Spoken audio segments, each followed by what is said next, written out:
Qu'est-ce qui ne va pas? Qu'est-ce qui ne va pas? Bienvenue sur notre chaîne Afrination. Si c'est votre première fois, veuillez cliquer sur le bouton s'abonner pour ne pas rater aucune de nos prochaines vidéos. Merci. Alors, continuons l'histoire. Reine et Paulette étaient inséparables depuis leur jeunesse. Deux filles venues du même quartier modeste, où la vie n'était jamais facile. Et chaque jour était un combat pour survivre, mais aussi une occasion de rêver plus grand. Elles avaient grandi ensemble, partagé les mêmes bancs d'école, les mêmes repas simples et parfois insuffisants. Et très tôt, elles s'étaient promis une chose simple. Peu importe ce que la vie leur réservait, elles ne se trahiraient jamais.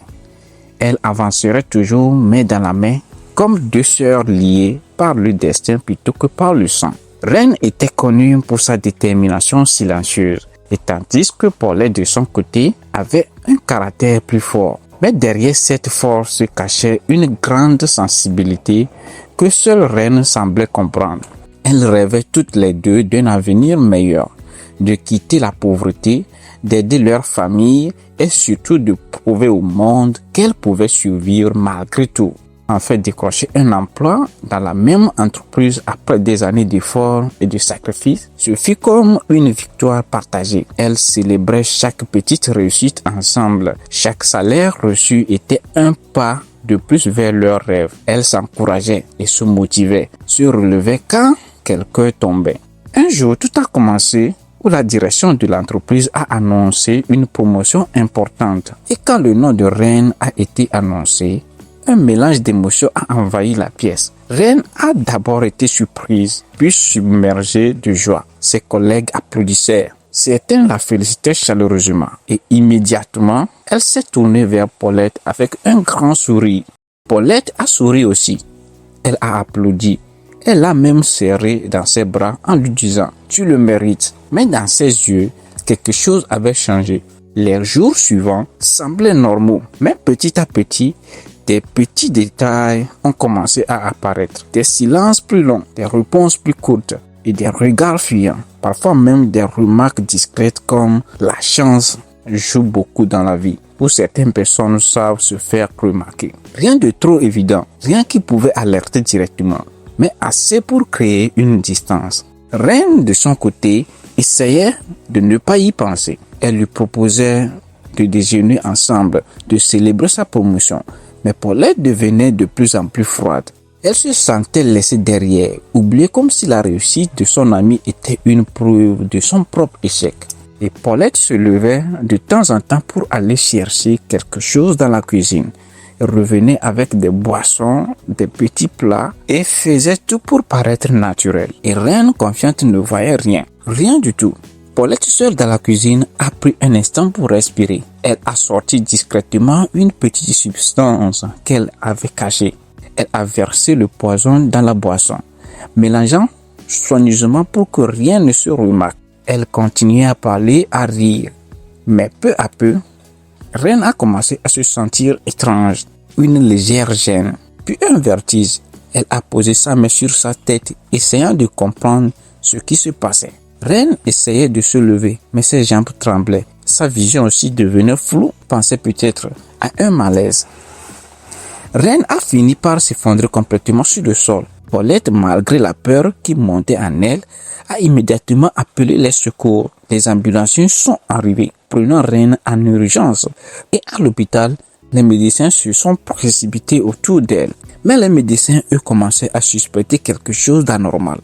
Les symptômes ne correspondaient pas à une simple fatigue ou à une malaise classique. Alors, des tests ont été lancés en urgence et des analyses de sang, des examens approfondis. Très vite, une piste inquiétante a émergé. La présence d'une substance toxique dans l'organisme de Reine. Une substance qui ne pouvait pas être là par hasard. Et c'est en ce moment que la police a été informée. Une enquête a été ouverte discrètement. Les inspecteurs sont venus à l'hôpital, observant la situation, posant des questions aux médecins, puis aux proches, cherchant à comprendre les dernières heures de Reine, avec qui elle était, ce qu'elle avait consommé. Et naturellement, le nom de Paulette est revenu, car elle était la dernière personne à l'avoir vue consciente. Elle a été interrogée une première fois, calmement et elle a répondu sans hésiter. Mais les enquêteurs avaient l'habitude de ce genre de situation. Ils savaient que la vérité ne se révélait pas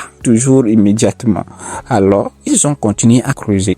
Paul, de son côté, continuait à venir la voir, à s'asseoir près de son lit et à lui parler doucement comme si rien n'était arrivé. Les analyses ont confirmé la nature du poison et surtout des témoignages de collègues qui parlaient de son changement de comportement depuis la promotion de reine. Des petites remarques, des signes de jalousie, rien de direct, mais assez pour construire un portrait inquiétant. Les policiers ont alors convoqué Paulette pour un interrogatoire plus poussé. Les questions devenaient précises. Les enquêteurs ont commencé à lui montrer les preuves, une par une, les analyses, les images, les témoignages et lentement, son visage a changé. Son assurance a totalement disparu. Et après un long silence, quelque chose a craqué en elle. Les larmes sont montées et dans un souffle brisé, elle a fini par dire la vérité. Qu'elle est désolée, que c'est elle. Ces mots ont marqué le moment où tout s'est effondré. La vérité éclatait enfin.